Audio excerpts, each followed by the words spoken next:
Hello दोस्तों, welcome back to my channel. मैं थोल्ला भाई पीकी में आपका स्वागत है। तो दोस्तों, आज का जो आपका टॉपिक है वो है क्लास 12th फिजिक्स, जो कि चैप्टर 1 है, विद्युत आवेश कूलाम का नियम तथा विद्युत क्षेत्र। इससे रिलेटेड हर एक टॉपिक वाइज आपका वीडियो चल रहा है और आज आपका जो टॉपिक होगा वो होगा सतत आवेश वितरण। तो ज़्यादा टाइम ना बर्बाद करते हुए बढ़ते अपने टॉपिक की ओर।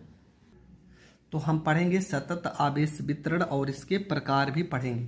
थोड़ा सा वीडियो लंबा होगा, पूरी की पूरी थ्योरी है और अक्सर डेरिवेशन में इसका उपयोग होता है, तो पढ़ना बहुत ज़रूरी है। पहले हम समझ लेते हैं कि सतत आवेश वितरण आखिर क्या होता है।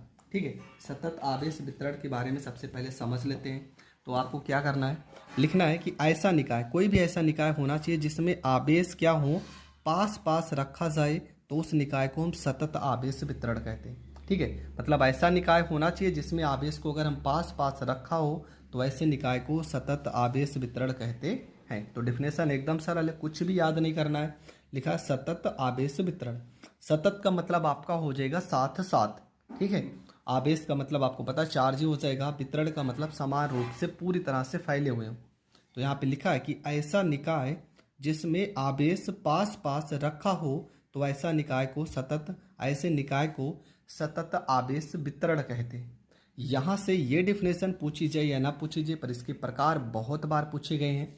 सतत आवेश वितरण कितने प्रकार के होते हैं? 3 प्रकार के होते हैं और तीनों का अलग अलग डेरिवेशन में प्रयोग किया गया है। तो चलो स्टार्ट करते हैं। आपका पहली हेडिंग है रैखिक आवेश वितरण। देखो यहाँ पे क्या लिखा है, रैखिक लिखा है। रैखिक का मतलब आपको तुरंत याद आ जाना चाहिए, कोई सरल रेखा होगा, कोई, अब यहाँ पे सरल रेखा से रिलेटेड तो कुछ हो नहीं सकता। यहाँ पे क्या हो सकता है, यहाँ पे मान लेते हैं कोई तार होगा।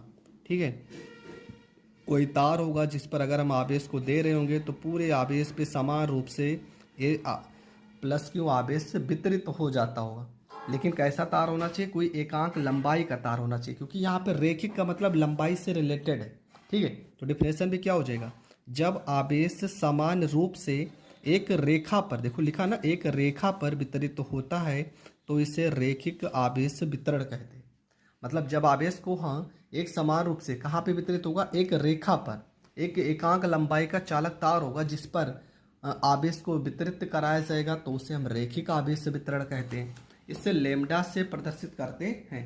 तो लेमडा का फार्मूला होता है, ठीक है, रैखिक आवेश वितरण बराबर होता है लेमडा बराबर में, यहाँ पे हो जाएगा क्यों, आवेश वितरित हो रहा किस पे, एकांक लंबाई का कोई तार वार होगा तो उसको हम एल मान लेते हैं।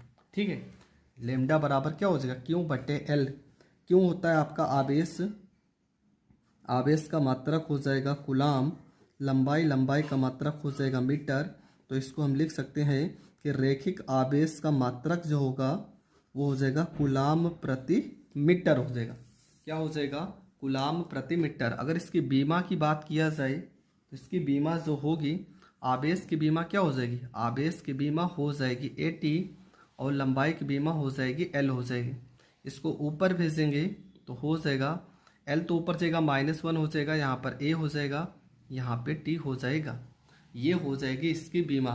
तो क्या लिखना है, रैखिक आवेश वितरण कि जब आवेश समान रूप से एक रेखा पर वितरित होता है तो इसे रैखिक आवेश वितरण कहते हैं। इसे लेमडा से प्रदर्शित करते हैं। लेमडा बराबर क्यू बटे एल हो जाएगा। क्यू आपका कूलाम, एल आपका मीटर, कूलाम प्रति मीटर हो जाएगा। बीमा इसका 80 बटे में एल, एल को ऊपर भेजेंगे, एल इनवर्स 80 हो जाएगा। अगली हेडिंग पे आते हैं। अगला जो प्रकार है वो आपका है पृष्ठ आवेश वितरण। देखो डिफिनेशन में ही इसका, हेडिंग में ही इसका डिफिनेशन पूरा का पूरा छिपा हुआ है। क्या है, लिखा है पृष्ठ, मतलब जब आवेश को, ठीक है, किसी पृष्ठ पर, कोई इस तरह का पृष्ठ होगा, इस पर आवेश को हम वितरित करेंगे तो आवेश समान रूप से पूरे पृष्ठ पर अगर वितरित हो जाता है तो उसे पृष्ठ आवेश वितरण कहते हैं। बस हो गया डिफिनेशन। देखो लिखा है ना, पृष्ठ लिखा है, मतलब जब आवेश को किसी पृष्ठ पर, कोई समतल पृष्ठ होगा, उस पर अगर हम आवेश को प्रवाहित करेंगे तो ये पूरा आवेश इस प्लस क्यू इस पूरे पृष्ठ पर अगर आ जाता है तो उसे पृष्ठ आवेश वितरण कहते हैं। तो डिफिनेशन क्या होगा, जब आवेश किसी पृष्ठ क्षेत्रफल पर एक समान रूप से वितरित हो तो उसे पृष्ठ आवेश वितरण कहते हैं। इसे किससे प्रदर्शित करते हैं, इसे सिग्मा से प्रदर्शित करते हैं। तो डेफिनेशन क्या है कि जब आवेश किसी पृष्ठ क्षेत्रफल पर एक समान रूप से वितरित हो तो उसे पृष्ठ आवेश वितरण कहते हैं। इसे लैम्डा से प्रदर्शित करते हैं। फार्मूला क्या हो जाएगा? फार्मूला हो जाएगा लैम्डा बराबर में क्यू और बटे में आपका हो जाएगा ए, क्योंकि पृष्ठ आवेश मतलब क्षेत्रफल है तो यहाँ पे हो जाएगा ए हो जाएगा। ठीक है, लैम्डा बराबर क्यू बटे में ए। यहाँ पे क्यू आवेश है, आवेश का मात्रक हो जाएगा कूलाम, क्षेत्रफल का मात्रक हो जाएगा मीटर का स्क्वायर, आवेश का मात्रक हो जाएगा कूलाम, क्षेत्रफल का मात्रक हो जाएगा मीटर स्क्वायर। तो इसी चीज़ को हम लिख सकते हैं यहाँ पे कूलाम प्रति मीटर स्क्वायर, कूलाम प्रति मीटर स्क्वायर, ये हो जाएगा इसका मात्रक। इसकी बीमा अगर हम निकालना चाहें तो बीमा भी निकाल सकते हैं। आपको पता है कूलाम आवेश की बीमा होती है 80, हमने बहुत पहले ही बता दिया है। क्षेत्रफल की बीमा हो जाएगी क्षेत्रफल लंबाई मीटर का स्क्वायर मतलब यल का स्क्वायर हो जाएगा। इसको लिखना चाहें तो यल को ऊपर भेजेंगे -2 हो जाएगा, यहाँ पे ए हो जाएगा, यहाँ पे टी हो जाएगा, ये हो जाएगी इसकी बीमा। तो पृष्ठ आवेश वितरण को भी आप अच्छे से समझ गए। अगला है आपका आयतन आवेश वितरण। देखो डेफिनेशन इसका नाम में छिपा है कि जब किसी आवेश को हम किसी आयतन पर, देखो लिखा जब आवेश किसी आयतन पर एक समान रूप से वितरित हो तो उसे आयतन आवेश घनत्व कहते हैं। ठीक है, हर एक शब्द में उसका डिफिनेशन है। पृष्ठ में क्या लिखे थे? जब आवेश किसी पृष्ठ पर एक समान रूप से वितरित हो। रैखिक वाले में क्या लिखे थे? जब आवेश किसी सरल रेखा पे एक समान रूप से वितरित हो। मतलब जो यहाँ शब्द लिखा है उसी से डिफिनेशन आपको बना देना है और वही हम बनाए भी हैं।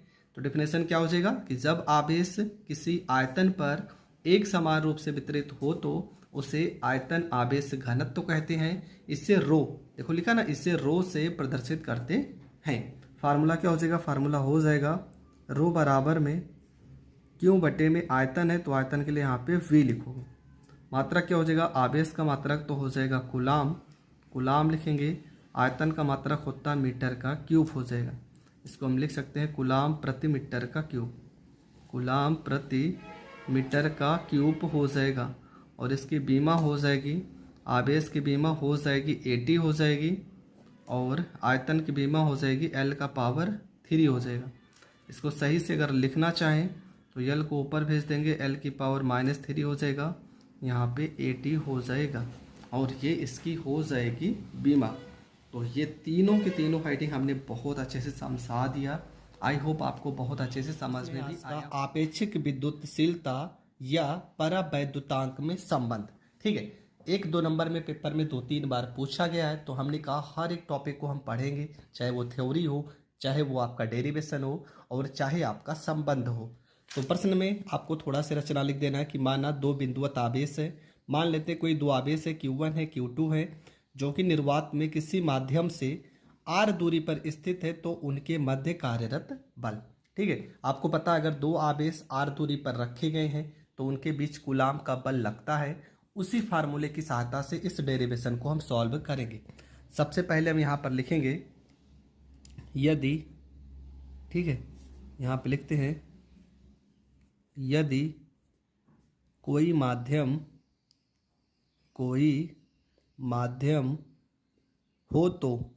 हो तो लगने वाला बल, मान लेते हैं कोई माध्यम रखा होगा तब कैसा बल लगेगा। तो यहाँ पर लिखेंगे F और माध्यम के लिए यहाँ पे M लिख दे रहे हैं। F M का मतलब हो जाएगा मीडियम। फार्मूला हो जाएगा 1 में यहाँ पे 4 पाई, यहाँ पे एप्सिलॉन लिख लेते हैं। ठीक है, यहाँ पर सिर्फ एप्सिलॉन लिखेंगे और एप्सिलॉन को अभी हम वैल्यू मान लेते हैं। यहाँ पे हो जाएगा Q1 हो जाएगा, यहाँ पे Q2 हो जाएगा बटे में R का स्क्वायर। समीकरण इसे मान लेंगे फर्स्ट। यहाँ पर लिख देंगे जहाँ एप्सिलॉन माध्यम की विद्युतशीलता है, माध्यम की विद्युतशीलता है। ठीक है, क्या किया हमने यहाँ पे किसी माध्यम को अगर हम मान लेते हैं तो आपका जो बल होगा Fm बराबर 1/4 पाई Q1 Q2 बटे में R का स्क्वायर, जहाँ पर एप्सिलॉन को हमने माध्यम की विद्युतशीलता माना है। अब लिखेंगे यदि वायु या निर्वात हो, वायु या निर्वात हो तो लगने वाला बल, लगने वाला बल। अब मान लेते हैं कि माध्यम ना रख के किसी निर्वात या वायु में रखा गया है तो उस पर बल आपका हो जाएगा, यहाँ पे F लिख देते हैं, यहाँ पे एयर का मतलब वायु हो जाएगा 1/4 पाई, यहाँ पर एप्सिलॉन नॉट हो जाएगा, यहाँ पे Q1 हो जाएगा, Q2 हो जाएगा बटे में R स्क्वायर हो जाएगा, यहाँ पे समीकरण सेकेंड हो जाएगा, जहाँ पे हम लिख भी देंगे, जहाँ एप्सिलॉन नॉट क्या हो जाएगा आपका, जहाँ एप्सिलॉन नॉट निर्वात की विद्युतशीलता। देखो यहाँ पे लिखे थे माध्यम की विद्युतशीलता है, यहाँ निर्वात का है तो यहाँ पे लिख देंगे निर्वात की विद्युतशीलता है, विद्युतशीलता है। ठीक है, यहाँ तक तो आपको हर एक चीज़ समझ में आया होगा।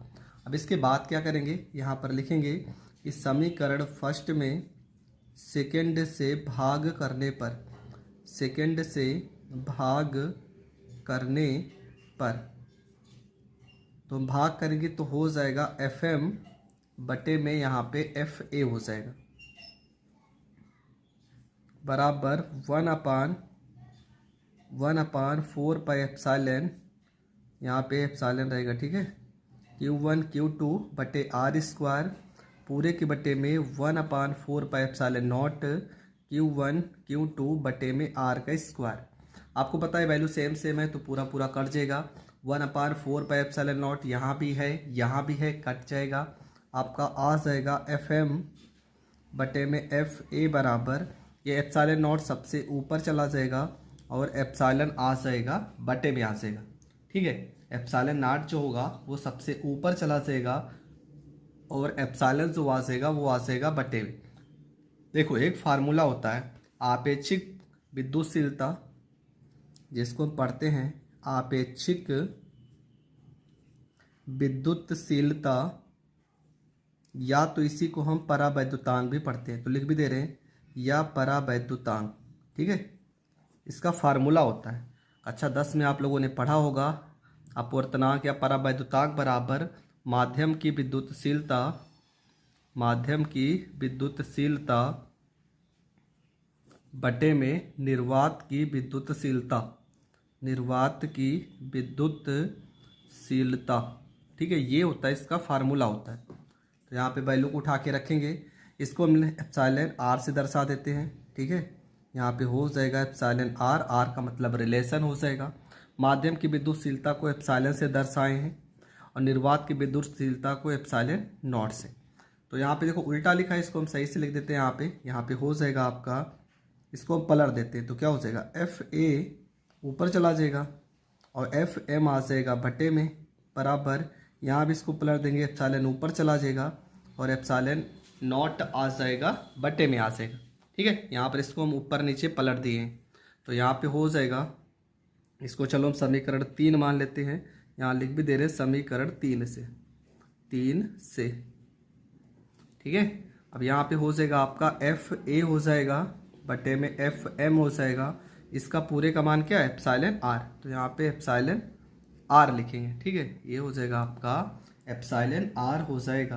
अब करेंगे क्या, यहाँ पे वैल्यू को रोक लेते हैं और ये आपका हो जाएगा Fm को अगर इस साइड भेज देते हैं तो यहाँ पे हो जाएगा Fm बराबर में एप्सिलॉन R आ जाएगा बटे में, तो हो जाएगा Fa बटे में एप्सिलॉन R।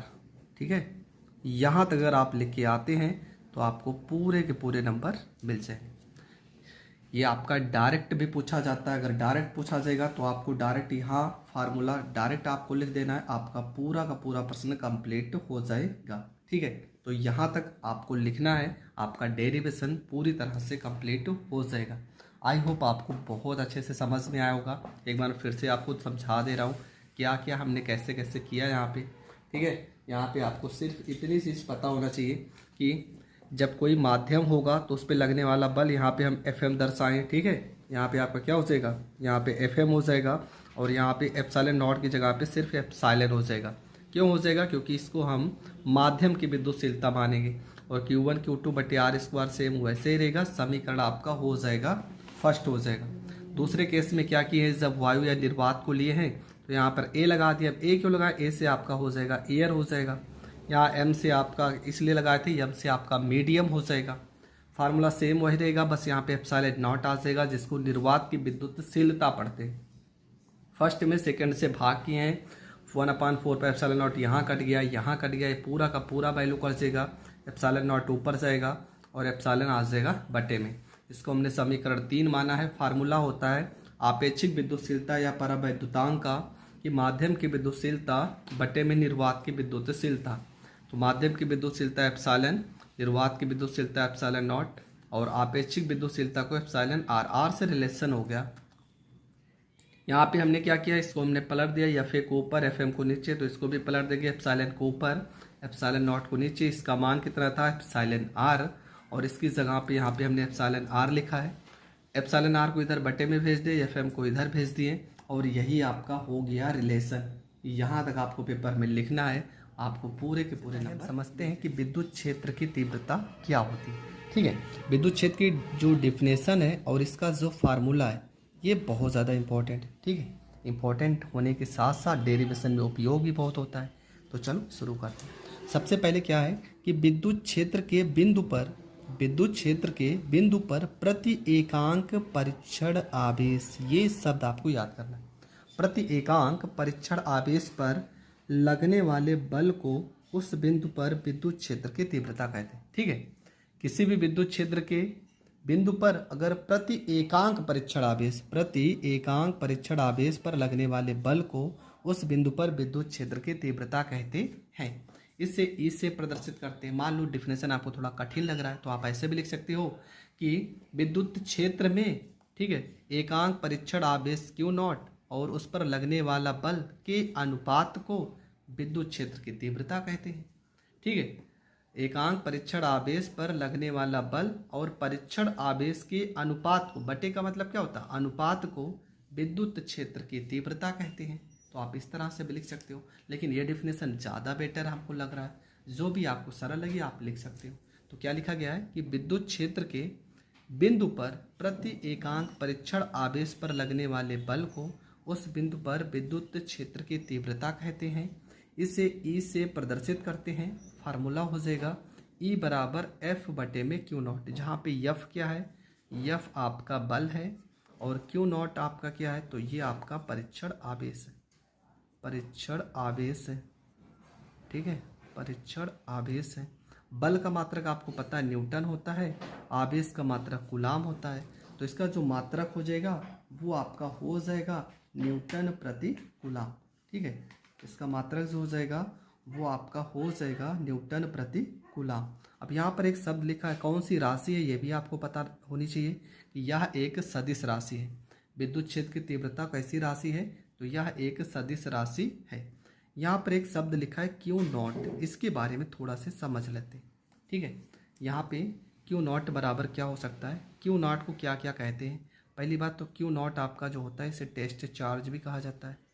ये टेस्ट चार्ज इसको कहा जाता है, ठीक है, टेस्ट चार्ज कहा जाता है, मतलब परीक्षण आवेश कहा जाता है। दूसरी चीज़ क्या होता है, ये एक सूक्ष्म आवेश होता है। ये एक सूक्ष्म आवेश होता है, सूक्ष्म आवेश होता है। दूसरी चीज़ ये हमेशा धनात्मक होता है, ये हमेशा धनात्मक आवेश होता है, ठीक है। तो क्यू नॉट के बारे में ये तीन चीज़ें आपको पता होना चाहिए। इसे टेस्ट चार्ज कहते हैं, सूक्ष्म आवेश होता है, धनात्मक आवेश होता है। हाँ, राशि अगर पूछेगा तो राशि तो आपको अदिश ही बताना है कि क्यू नॉट एक अदिश राशि है। परीक्षण आवेश को हम अदिश राशि कहते हैं। आपने पढ़ा होगा एफ का एक फार्मूला पढ़ा था, एफ बराबर में 1/4 पाई एप्सिलॉन नॉट, यहाँ पे Q1 Q2 बटे में यहाँ पे आर स्क्वायर, ठीक है। यहाँ पे हम रख भी सकते हैं, ठीक है। आने वाले इसका जो नेक्स्ट वीडियो होगा वहाँ पर इसके हम डेरिवेशन को भी क्लियर करेंगे। तो वहाँ पे हम इसके बारे में अच्छे से समझेंगे। यहाँ पे सिर्फ हम विद्युत क्षेत्र की तीव्रता के बारे में पढ़ रहे हैं, तो उसके बारे में हम ज़्यादा नहीं सोचेंगे। हाँ, राशि आपको याद कर लेना है, इसका मात्रक याद कर लेना है, न्यूटन प्रति कूलाम हो जाएगा। ठीक है, वोल्ट प्रति मीटर भी इसका मात्रक होता है, तो उसका मात्रक वोल्ट प्रति मीटर भी हम कहीं कहीं पर लिखेंगे, जहाँ पे ज़रूरत होगा हम लिख देंगे। परीक्षण आवेश के बारे में तो समझ गए कि टेस्ट चार्ज कहते हैं, सूक्ष्म आवेश होता है, धनात्मक आवेश होता है, अदिश राशि की तरह व्यवहार करेगा। ठीक है, तो इतना चीज़ आपको विद्युत क्षेत्र की तीव्रता के बारे में पता होना चाहिए। अगला आता है विद्युत द्विध्रुव आघूर्ण। ठीक है, विद्युत द्विध्रुव आघूर्ण मान लेते हैं यहाँ पे कोई द्विध्रुव आघूर्ण है। अब द्विध्रुव आघूर्ण किसे कहते हैं, मान लेते हैं यहाँ पे कोई प्लस क्यों आवेश है, यहाँ पे भी प्लस क्यों है, चाहे माइनस हो सकता है। इनके बीच की निम्नतम दूरी मान लेते हैं 2D है। ठीक है, 2D क्यों मान ले रहे हैं, मान लो यहाँ पे मध्य बिंदु O है, ये आपका D हो गया, ये यहाँ से लेके यहाँ तक D हो गया, यहाँ से लेके यहाँ तक D और यहाँ से लेके यहाँ तक D, और जब दोनों को जोड़ेंगे तो D + D 2D हो जाएगा। तो इसी से हम इस डेफिनेशन को याद कर लेंगे। ठीक है, क्या लिखा है, समान परिमाण, देखो परिमाण समान है, ये भी प्लस क्यों है, ये भी प्लस क्यों है, माइनस भी हो सकता है। हमने क्या कहा कि प्लस भी हो सकता है, माइनस भी हो सकता है, लेकिन क्यों ही रहना चाहिए, यहाँ क्यों है तो यहाँ भी क्यों होना चाहिए। तो लिखा समान परिमाण तथा विपरीत प्रकृति के दो आवेश अलग अलग हो सकते हैं, यहाँ प्लस है तो माइनस हो सकता है। ठीक है, वैसे माइनस वाला यही वाला केस लेके हम चलते हैं, ज़्यादा सही रहेगा कि समान परिमाण तथा विपरीत प्रकृति के दो आवेश न्यूनतम दूरी पर, ठीक है, न्यूनतम दूरी पर रखे हैं, तो आवेश मतलब क्यों, और न्यूनतम दूरी मतलब 2D के गुणनफल को विद्युत द्विध्रुव आघूर्ण कहते हैं। बस इतना ही तो लिखना है। क्या लिखना है कि समान परिमाण तथा विपरीत प्रकृति के दो आवेश निम्नतम दूरी पर रखे गए हों, तो आवेश मतलब आवेश और इनके बीच की निम्नतम दूरी मतलब कि 2D के गुणनफल को विद्युत द्विध्रुव आघूर्ण कहते हैं। इससे P से प्रदर्शित करते हैं। फार्मूला क्या हो जाएगा, P बराबर में 2QD। ठीक है, मात्रा क्या हो जाएगा, आवेश का मात्रा क्या हो जाएगा, कूलाम हो जाएगा। 2D मतलब दूरी का मात्रक मीटर हो जाएगा। कूलाम मीटर को हम डेबाई भी कहेंगे। ठीक है, कूलाम मीटर जो हो जाएगा वो डेबाई के बराबर हो जाएगा। एक डेबाई का मान भी होता है, एक डेबाई बराबर, यहाँ चलो लिख भी दे रहे हैं कि एक डेबाई बराबर आपका होता है 3.3 गुणे 10⁻³ कूलाम मीटर होता है। उसके बाद यह कैसी राशि है, तो यह एक सदिश राशि है। इसका बीमा निकालेंगे तो आवेश की बीमा होती है AT हो जाएगा और दूरी की बीमा हो जाएगी L, तो LTA ये इसका बीमा हो जाएगा। ठीक है, तो इसके बारे में इतनी चीज़ तो आपको पता ही होना चाहिए जितनी चीज़ें मैंने यहाँ पे समझा दी। ठीक है, इसका एक सवाल हम कर लेते हैं छोटा सा, अगर पेपर में आ भी जाएगा तो आप आसानी से कर सकते हैं। तो प्रश्न है आपका कि 10 माइक्रोकूलाम के दो बराबर तथा विपरीत आवेश एक दूसरे से 10 सेंटीमीटर की दूरी पर रखे गए हैं, तो विद्युत द्विध्रुव आघूर्ण की गणना कीजिए। तो सबसे पहला काम हम क्या करेंगे, यहाँ पर हम चलो एक दर्शा भी दे रहे हैं, प्लस क्यों हो जाएगा, माइनस क्यों हो जाएगा, क्योंकि बोला विपरीत आवेश। और इस पर यह भी 10 माइक्रोकूलाम है, ये भी आपका 10 माइक्रोकूलाम है। इनके बीच की देखो लिखा है एक दूसरे से 10 सेंटीमीटर, मतलब यहाँ से लेके यहाँ तक पूरी दूरी दे दिया गया है 10 सेंटीमीटर। यहाँ पे कुछ लोग कन्फ्यूज़न होते हैं कि यहाँ पे सिर्फ D का वैल्यू मान लेते हैं, ये पूरी दूरी है, इसका मतलब ये 2D का वैल्यू है। 2D बराबर आपका हो गया 10 सेंटीमीटर, इसको मीटर में चेंज करेंगे तो हो जाएगा 10 गुणे 10⁻² हो जाएगा, ये आपका मीटर में चेंज हो जाएगा। जबकि Q का वैल्यू दिया गया आपका 10 माइक्रोकूलाम, यहाँ पे 10 हो जाएगा, माइक्रो हटाएंगे 10⁻6 और यहाँ पे आपका हो जाएगा कूलाम। फार्मूला P बराबर हो जाएगा Q गुणे में यहाँ पे 2D हो जाएगा, यहाँ P बराबर हो जाएगा Q का वैल्यू 10 गुणे 10⁻6, 2D का वैल्यू 10 गुणे 10⁻² हो जाएगा। यहाँ पे देखो 6 में 2 जोड़ेंगे 8, यहाँ पे 10⁻1 प्लस में है, यहाँ भी 1 प्लस में है, तो देखो ये भी +1 2 हो जाएगा, ये -2 कट जाएगा, आ जाएगा सीधा 10⁻6। मात्रक क्या हो जाएगा, मात्रक हो जाएगा कूलाम मीटर हो जाएगा। ठीक है, मात्रक क्या हो जाएगा, मात्रक कूलाम मीटर हो जाएगा और ये आपका हो जाएगा करेक्ट आंसर। तो विद्युत द्विध्रुव आघूर्ण के सवाल, विद्युत क्षेत्र की तीव्रता, ये दोनों चीज़ें हमने समझ ली हैं। इसके बाद अब जो भी टॉपिक होगा उसमें लिखा है विद्युत बल रेखाएं। विद्युत बल रेखाओं के बारे में आपको बताना है और इसके गुणों के बारे में। ये दो चीज़ आज हम इस वीडियो में डिस्कस करेंगे। देखो विद्युत बल रेखाएं क्या होती हैं। पहली बात तो विद्युत बल रेखाएं जो होती हैं इसके बारे में किसने बताया, फैराडे ने बताया। पहला पॉइंट तो आपको ये याद करना है कि विद्युत बल रेखाओं के बारे में सबसे पहले सुझाव किसने दिया, तो फैराडे ने दिया। दूसरी चीज़ फैराडे ने क्या बताया, इन्होंने सिर्फ इतना बताया कि विद्युत बल रेखाएं जो होती हैं वो विद्युत क्षेत्र में खींची गई एक काल्पनिक निष्कोण वक्र हैं। ठीक है, इसके बारे में एकदम क्लियर नहीं बता दिया था कि विद्युत बल रेखाएं इस तरह से गमन कर सकती हैं। उन्होंने इसको काल्पनिक और निष्कोण वक्र के रूप में चलती हुई रेखाओं के बारे में बताया। ठीक है, तो विद्युत बल रेखाएं में क्या लिखना है आपको कि विद्युत बल रेखाओं के बारे में सबसे पहले फैराडे ने बताया। इन्होंने बताया कि विद्युत बल रेखाएं विद्युत क्षेत्र में, किसमें, विद्युत क्षेत्र में खींची गई वह काल्पनिक निष्कोण वक्र है। ये आपको विद्युत बल रेखाओं के बारे में पता होना चाहिए। दूसरी चीज़, इसके विद्युत बल रेखाओं के गुण बहुत पूछे जाते हैं और गुण बताने से पहले इसके हम चित्र को थोड़ा सा डिस्कस कर लेते हैं। ठीक है, जिस कारण हमें अच्छे से याद हो जाए। ये विद्युत बल रेखाएं हो जाएंगी। आपको पता है विद्युत बल रेखाएं कहाँ से, प्लस से माइनस की ओर गमन करेंगी। ठीक है, प्लस से कहाँ पे, माइनस की ओर। इस तरह से वक्र बनाते हुए जाएंगी और यहाँ माइनस वाले सिरे पर गिरेंगी। ठीक है, मतलब विद्युत बल रेखाएं जो होती हैं वो बाहर की ओर, इनकी दिशा कैसे होती है, बाहर की ओर इनकी दिशा प्लस से माइनस की ओर होती है। जबकि अगर भीतर की ओर बात की जाए तो इस तरह से फिर से आके यहाँ मिल जाती है। अगर भीतर की ओर बात की जाए तो माइनस से प्लस की ओर होती है। विद्युत बल रेखाएं प्लस से माइनस की ओर जाती हैं और इसके भीतर माइनस से प्लस की ओर आती हैं। इस तरह से ये वक्र बनाते हुए प्लस से माइनस की ओर जाती रहती हैं और इस तरह से वापस आती रहती हैं। ठीक है, इस तरह से वापस आती रहती हैं। और यहाँ पे जहाँ पे इसका ध्रुव होता है, ठीक है, यहाँ पे इसका माध्यम जो होता है वो सघन होता है। जहाँ पे इनका ध्रुव होता है वहाँ पे इसका माध्यम क्या होगा, वहाँ पे इसका माध्यम सघन होगा। तो आपको इसके गुण में क्या क्या लिखना है वो सारी चीज़ें हम बता दे रहे हैं। पहला गुण तो यही हो जाएगा कि विद्युत बल रेखाएं देखो प्लस से माइनस की ओर चलती है। कब, बाहर की ओर। अगर भीतर की ओर बात की जाए तो माइनस से प्लस की ओर चलती है। विद्युत बल रेखाएं देखो एक वक्राकार पथ के रूप में चलती है। देखो वक्राकार पथ के रूप में चलती है विद्युत बल रेखाएं। इसके जो ध्रुव होते हैं, देखो ये ध्रुव है ना, ये प्लस ध्रुव है, ये माइनस ध्रुव है। ध्रुवों पर विद्युत बल रेखाओं की संख्या अधिक होती है, यहाँ पे अधिक प्रबल होती है। ठीक है, ध्रुवों पर अधिक प्रबल होती है, अधिक प्रबल होती है। विद्युत बल रेखाएं देखो कभी भी एक दूसरे को नहीं काटती है। क्यों नहीं काटती है, क्योंकि अगर एक दूसरे को मान लो इस तरह से काट देंगी तो देखो यहाँ दो दिशा हो जाएगी, एक इधर जा रहा है, एक इधर जा रहा है, जबकि दो दिशा संभव नहीं है। तो ये भी आपको लिख देना है। फिर से समझ लेते हैं, 2 3 4 गुण तो मैं ऐसे ही बता दे रहा हूँ कि विद्युत बल रेखाएं प्लस से माइनस की ओर चलती हैं।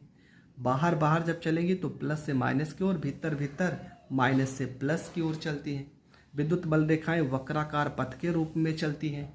विद्युत बल रेखाओं की संख्या इसके ध्रुवों पर प्रबल होती है और विद्युत बल रेखाएं एक दूसरे को नहीं काटती हैं, क्योंकि अगर काट देंगी तो दो दिशाएं हो जाएंगी, जो कि संभव नहीं है।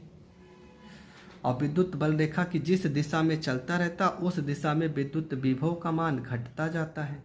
विद्युत बल रेखा की दिशा में विद्युत विभव का मान क्या होगा, कम होता जाएगा।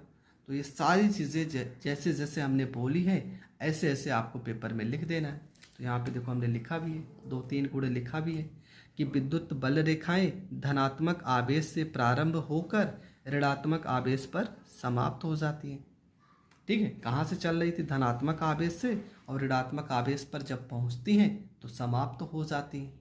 ये बाहर की दिशा हो जाती है। भीतर जब वापस आने का होता है तो माइनस से प्लस की ओर आती है। आगे दूसरा नंबर क्या लिखा है कि दो विद्युत बल रेखाएं एक दूसरे को कभी नहीं काटती। या कहा ना हमने कि ये दूसरे को कभी नहीं काटती हैं। क्यों नहीं काटती हैं अगर पूछेगा तो आपको उत्तर यही बताना है, क्योंकि विद्युत बल रेखाओं की दो दिशा संभव नहीं है। यहाँ लिख भी दे रहे हैं, दो दिशा जो होगी वो संभव नहीं है, ये आपका उत्तर हो जाएगा, संभव नहीं है। ठीक है, इतना आपको लिख देना है। आगे, विद्युत बल रेखा की दिशा में विद्युत विभव घटता है। जिस रेखा में विद्युत बल रेखाओं की दिशा होती है उस साइड में विद्युत विभव का मान कम होता जाता है। और लिखना चाहें तो लिख सकते हैं कि विद्युत बल रेखाएं जो उसका ध्रुव होता है वहाँ पे प्रबल होती हैं। विद्युत बल रेखाएं ध्रुवों पर प्रबल गुण दर्शाती हैं। विद्युत बल रेखाओं की संख्या ध्रुवों पर अधिकतम होती है। ठीक है, ये सारी चीज़ आप लिख सकते हो। तो 2-3 गुण पेपर में आपको लिख देना है, आपको पूरे के पूरे नंबर मिल जाएंगे। इसके बाद एक और डिफिनेशन है, कभी कदार ये भी पूछी गई तो इसको भी हम समझ लेते हैं।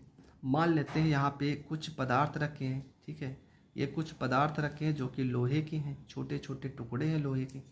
हम यहाँ पे बड़ा सा एक चुंबक ले आते हैं, बड़ा सा क्या, चलो छोटा सा ही ले आते हैं। यहाँ पे आवेश रखे हैं। ठीक है, क्योंकि चुंबक वाला लेसन तो अभी हम पढ़ नहीं रहे। ये सारे के सारे आवेश रखे हैं। यहाँ पे किसी भी हम दूसरे आवेश को अगर लेके आएंगे, मान लो ये प्लस था, ये भी प्लस है, और एक सिरा ये वाला माइनस है मान लेते हैं। जब ये पूरे के पूरे आवेश रखे गए हैं, अगर प्लस वाले आवेश को इसके पास लेके आएंगे तो आपको पता है यहाँ भी प्लस है, यहाँ भी प्लस है, तो इनके बीच में प्रतिकर्षण होगा, इनके बीच में प्रतिकर्षण होगा। अगर इस माइनस वाले आवेश को इसके प्रति लाएंगे तो ये माइनस है, ये प्लस है, इनके बीच में आकर्षण होगा, इनके बीच में आकर्षण होगा। मतलब प्लस और प्लस रहेगा तब प्रतिकर्षण होगा, माइनस और प्लस रहेगा तब आकर्षण होगा। तो यहाँ पर हम लिख देंगे विद्युत क्षेत्र किसे कहते हैं?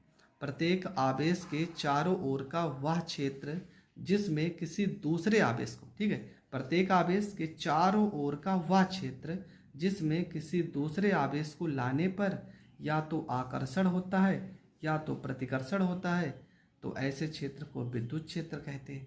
बस इतना ही तो लिखना है कि प्रत्येक आवेश के चारों ओर का वह क्षेत्र जिसमें किसी दूसरे आवेश को लाने पर या तो आपका क्या होगा, आकर्षण भी हो सकता है या तो प्रतिकर्षण बल का अनुभव करे। दोनों में से कोई ना कोई तो करेगा। ठीक है, हमने बता दिया क्या करेगा। अगर प्लस वाला रहेगा, प्लस ये भी रहेगा तो प्रतिकर्षण करेगा, ये प्लस रहेगा ये माइनस करे रहेगा तो आकर्षण करेगा। तो दोनों कंडीशन में कुछ भी हो सकता है, या तो प्रतिकर्षण हो सकता है या तो आकर्षण हो सकता है। प्रतिकर्षण या आकर्षण बल का अनुभव करे तो ऐसे क्षेत्र को विद्युत क्षेत्र कहते हैं। बस इतना ही आपको लिखना है। ठीक है, तो विद्युत क्षेत्र का भी डिफिनेशन आपको बहुत अच्छे से समझ में आ गया कि प्रत्येक आवेश के चारों ओर का वह क्षेत्र जिसमें किसी दूसरे आवेश को लाने पर आकर्षण या प्रतिकर्षण का व्यवहार करता है या अनुभव करता है, तो ऐसे क्षेत्र को विद्युत क्षेत्र कहते हैं। तो यहाँ तक आपको लिख देना है। ये दोनों के दोनों थ्योरी आपको समझ में आवेश के कारण किसी बिंदु पर विद्युत क्षेत्र की तीव्रता ज्ञात कीजिए। तो ये डेरिवेशन कैसे करना है, सबसे पहले आपको यहाँ पे छोटा सा फिगर बना लेना है। यहाँ पे Q आवेश है बिंदु O पर, इससे R दूरी पर एक बिंदु P स्थित है जिस पर Q नॉट आवेश है, और विद्युत क्षेत्र की तीव्रता आपका E और बल आपका F है। ठीक है, तो यहाँ पर जो चीज़ें हमने लिखी है ये चित्र में, उन सारी चीज़ों को ही रचना यहाँ पे करेंगे। क्या लिखेंगे कि माना एक बिंदु O है। ठीक है, माना एक बिंदु O है जिस पर Q आवेश स्थित है। ठीक है, O से R दूरी पर एक बिंदु P स्थित है जिस पर हमें विद्युत क्षेत्र की तीव्रता ज्ञात करनी है। ठीक है, आपको रचना में क्या लिखना है कि माना एक बिंदु O है जिस पर प्लस Q आवेश स्थित है, O से R दूरी पर एक बिंदु P स्थित है जिस पर परीक्षण आवेश Q नॉट रखा गया है, और आपको ये भी दर्शा देना है कि बिंदु P पर परीक्षण आवेश Q नॉट और विद्युत क्षेत्र की तीव्रता और यहाँ पे बल F है। अब देखो यहाँ पे दो बल है, ये दो आवेश है, एक आवेश यहाँ पर है, एक आवेश यहाँ पर है, तो दो आवेश स्थित हैं और इनके बीच की दूरी r है। तो हमने पहले ही डेरिवेशन पढ़ा था कि जब दो आवेश पास पास रखे जाते हैं तो उनके बीच में एक बल कार्य करता है। तो वही लिखेंगे, यहाँ पे लिखेंगे Q नॉट आवेश के कारण, Q नॉट आवेश के कारण बिंदु P पर लगने वाला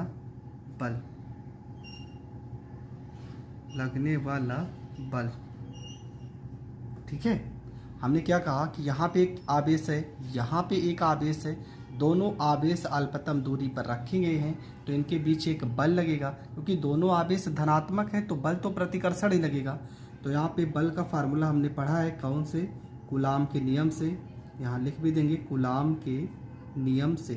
ठीक है, कूलाम के नियम से कौन सा फार्मूला हमने पढ़ा है? फार्मूला पढ़ा है F बराबर में 1/4 पाई एप्सिलॉन नॉट। यहाँ पर एक आवेश क्यों है, दूसरा आवेश क्यों नॉट है, बटे में दूरी r का स्क्वायर हो जाएगा।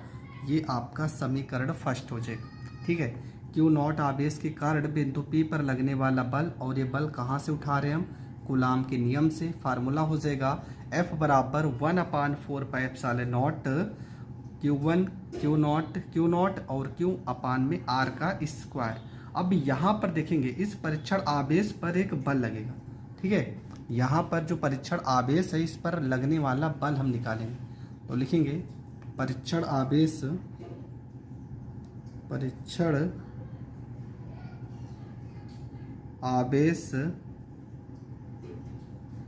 Q नॉट पर उत्पन्न विद्युत क्षेत्र की तीव्रता ही निकाल लेते। उत्पन्न विद्युत क्षेत्र की तीव्रता। ठीक है, परीक्षण आवेश Q नॉट पर उत्पन्न विद्युत क्षेत्र की तीव्रता। फार्मूला क्या हो जाएगा? फार्मूला हो जाएगा इसका E बराबर में F बटे में हो जाएगा Q नॉट। ये हो जाएगा समीकरण सेकंड हो जाएगा। समीकरण फर्स्ट हो गया, समीकरण सेकंड हो गया। लिखेंगे समीकरण सेकंड में F का मान रखने पर, ठीक है, जहाँ पे F है यहाँ पे हम F का मान रखेंगे। ये जो समीकरण फर्स्ट में हमने निकाला है, तो यहाँ पे हो जाएगा E बराबर में 1/Q नॉट तो पहले से ही है, F की जगह पे वैल्यू उठा के रखेंगे 1/4 पाई एप्सिलॉन नॉट हो जाएगा। यहाँ Q हो जाएगा Q नॉट बटे में R का स्क्वायर हो जाएगा। Q नॉट से Q नॉट यहाँ पर कट जाएगा, आ जाएगा E बराबर में 1/4 पाई एप्सिलॉन नॉट हो जाएगा, और ऊपर आपका Q हो जाएगा बटे में R का स्क्वायर हो जाएगा। ठीक है, 1/4 पाई एप्सिलॉन नॉट, और यहाँ पर आपका हो जाएगा Q बटे में R का स्क्वायर हो जाएगा। अब यहाँ पे हम क्या करेंगे, हर चीज़ का मात्रक दे देंगे।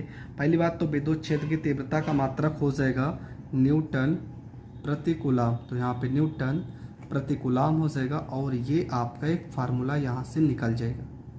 ठीक है, विद्युत क्षेत्र की तीव्रता का फार्मूला हो जाएगा। ठीक है, ये फार्मूला हो जाएगा विद्युत क्षेत्र की तीव्रता का, विद्युत क्षेत्र की तीव्रता का। ये फार्मूला आपको कब लगाना है? जब आपका आवेश दिया गया हो और साथ में आपका दूरी भी दिया गया हो। ठीक है, आवेश और दूरी दिया गया हो तब आप इस फार्मूले का प्रयोग। क्या लिखा है? एग्जाम्पल उदाहरण नंबर 6 है कि निर्वातित माध्यम में स्थित एक इलेक्ट्रॉन, अगर इलेक्ट्रॉन का वैल्यू दे दिया जाता है तब आप आवेश को इलेक्ट्रॉन के इक्वल मान के चलेंगे। पहली चीज़ तो आपको ये ध्यान रखना है, अगर प्रश्न में इलेक्ट्रॉन शब्द आ जाएगा तब आप समझ जाना आवेश एक इलेक्ट्रॉन के बराबर होगा। से 2 मीटर की दूरी पर उत्पन्न विद्युत क्षेत्र की तीव्रता का मान ज्ञात कीजिए। तो दो चीज़ें आपको प्रश्न में मिल गई। पहली चीज़ क्या है? पहली चीज़ प्रश्न में आपका क्या दिया गया? आवेश दिया गया। ठीक है, तो यहाँ पर लिखेंगे आवेश आपका हो जाएगा Q बराबर दे दिया जाएगा एक इलेक्ट्रॉन।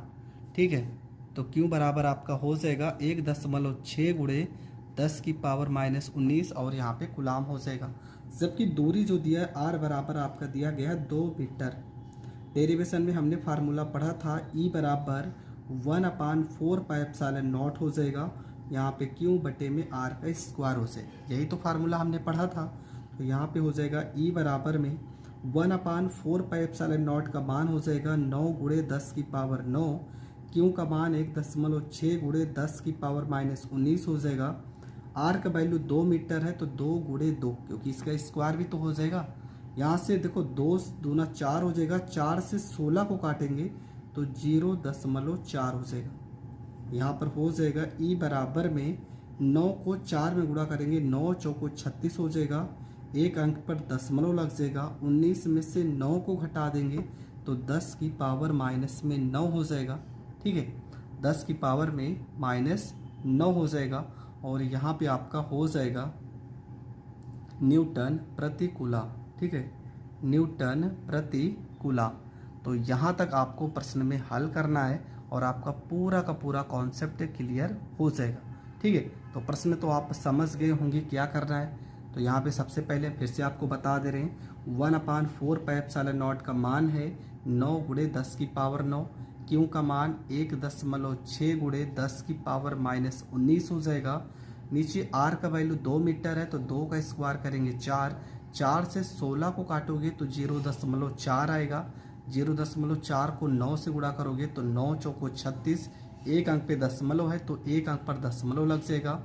19 में से 9 को घटा देंगे, 19 में से 9 को घटाएंगे तो 9 नहीं आएगा, यहाँ पे माइनस 10 आ जाएगा, यहाँ पे 10 आ जाएगा। ठीक है, क्योंकि 19 में से 9 घटाएंगे तो 10 ही तो आएगा, माइनस का वैल्यू बड़ा है तो इसलिए माइनस लगाएंगे। मात्रक तो आपको भूलना नहीं है, न्यूटन प्रति कूलम विद्युत क्षेत्र की तीव्रता का मात्रक हो जाएगा और ये आपका पहला प्रश्न कंप्लीट हो जाएगा। तो पहला प्रश्न समझ में आ गया है। बढ़ते हैं नेक्स्ट प्रश्न पे। आपका दूसरा जो प्रश्न है देखो बहुत ज़्यादा इंपॉर्टेंट है।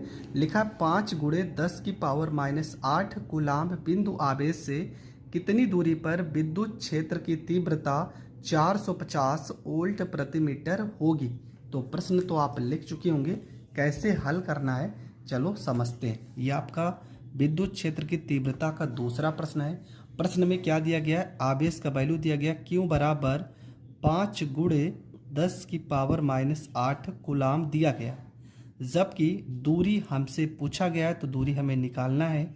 विद्युत क्षेत्र की तीव्रता E का वैल्यू दिया गया है 450 वोल्ट प्रति मीटर दिया गया है और तो प्रश्न में कुछ दिया नहीं है। ठीक है, हाँ यहाँ पे Q का मान दिया गया, E का मान दिया गया, हमसे दूरी पूछा गया है तो फार्मूला लगाएंगे। E बराबर फार्मूला हो जाएगा 1/4πε0 हो जाएगा, Q बटे में R का स्क्वायर हो जाएगा। तो यहाँ पे E की जगह पे वैल्यू रखेंगे, हो जाएगा 450 हो जाएगा। 1/4πε0 की जगह पे लिखेंगे 9 गुणे 10 की पावर 9 हो जाएगा। Q का मान हो जाएगा 5 गुणे 10 की पावर माइनस 8 हो जाएगा। बटे में क्या बचा है, R का स्क्वायर बचा है। देखो 9 बचे 45 और 45 से 45 को काट देंगे तो यहाँ 10 बार में कटेगा, ये हो जाएगा 10 हो जाएगा। यहाँ 10 की पावर 9 में से 8 घटा देंगे तो 10 बचेगा और बटे में R का स्क्वायर, ये 10 से 10 भी कट जाएगा, मतलब हर एक वैल्यू कट जाएगी। तो आपको पता है R का चाहे हम वर्गमूल निकालें चाहे स्क्वायर निकालें एक का, तो आएगा आपका 1 मीटर ही। तो दूरी आपका जो हो जाएगा वो हो जाएगा 1 मीटर।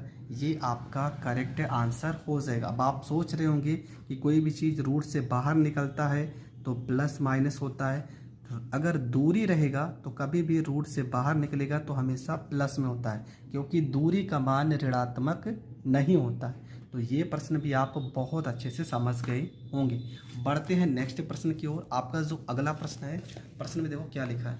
प्रश्न में लिखा है कि हीलियम नाभिक के कारण उससे 1 एंगस्ट्रॉम दूरी पर विद्युत क्षेत्र की तीव्रता की गणना कीजिए। हीलियम नाभिक की बात कर रहा है। सारा प्रश्न तो आप समझ गए हैं। देखो करना क्या है। प्रश्न नंबर ये आपका 3 है। जब भी प्रश्न में हीलियम नाभिक की बात करेगा, कोई भी प्रश्न हो अगर हीलियम नाभिक की बात करेगा, या तो अल्फा कण लिखकर आएगा या तो अल्फा कण लिखकर आएगा, तब आप समझ जाना जो आवेश का मान होता है वो 2 प्रोटॉन के बराबर होता है। ठीक है, तो यहाँ पर हो जाएगा Q बराबर हो जाएगा 2 गुणे 1 प्रोटॉन का मान होता है 1.6 गुणे 10 की पावर माइनस 19, यहाँ पे कूलम हो जाएगा। इसके बाद प्रश्न में दूरी दिया था, दूरी दिया गया 1 एंगस्ट्रॉम दिया गया। आपको पता है 1 एंगस्ट्रॉम बराबर होता है 10 की पावर माइनस 10 मीटर होता है। फार्मूले पे आते हैं तो फार्मूला हो जाएगा E बराबर में 1/4πε0 हो जाएगा, यहाँ पे Q बटे में R का स्क्वायर हो जाएगा। तो यहाँ पर हो जाएगा E बराबर में 1/4πε0 का मान हो जाएगा 9 गुणे 10 की पावर 9। क्यों का मान कितना हो जाएगा 2 गुणे 1.6 गुणे 10 की पावर -19 हो जाएगा। नीचे r का स्क्वायर मतलब 10 की पावर -10 गुणे 10 की पावर -10 स्क्वायर है, तो इसको हम 2 बार तो लिख ही सकते हैं। यहाँ पे जो वैल्यू कट रहा है उसे काट देंगे। ई बराबर यहाँ 9 को 2 से गुणा करेंगे 18 हो जाएगा, और गुणे में 1.6 लिखा है। यहाँ 19 में से 9 को घटा देंगे तो 10 की पावर -10 हो जाएगा। 10 की पावर -10 को ऊपर भेजेंगे +10 हो जाएगा। इस दोनों को ऊपर भेजेंगे तो दोनों प्लस में हो जाएगा। आपको पता है यहाँ पे ये प्लस और ये माइनस से कट जाएगा। ई बराबर 18 को 16 में हमें गुणा करना है, तो गुणा करेंगे तो यहाँ पे हो जाएगा 18 को अगर 6 बार में गुणा करेंगे तो 18 छक्का 108 हो जाएगा, हासिल आ जाएगा 10। 18 कम 18 में 10 जोड़ेंगे तो 28 हो जाएगा, तो यहाँ पे हो जाएगा 288। एक अंक पर दशमलव है तो एक अंक पर दशमलव लगाएंगे, गुणे हो जाएगा 10 की पावर 10 हो जाएगा।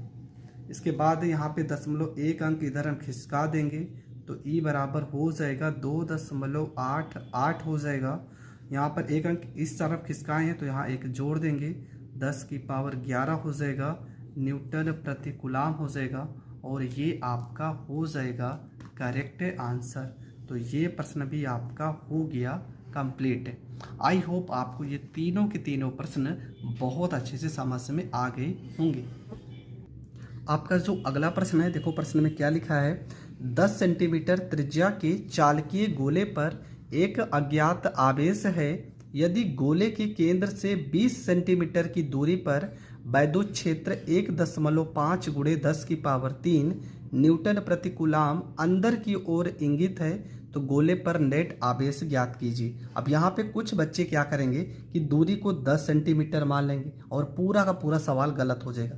प्रश्न में साफ साफ लिखा है कि गोले पर एक अज्ञात आवेश है। यदि गोले के केंद्र से जो आवेश की दूरी वो कितनी है 20 सेंटीमीटर, तो दूरी आपको 20 सेंटीमीटर लेके चलना है। वैद्युत क्षेत्र का मान तो दिया ही गया है, हमें निकालना क्या है, तो हमें निकालना है आवेश।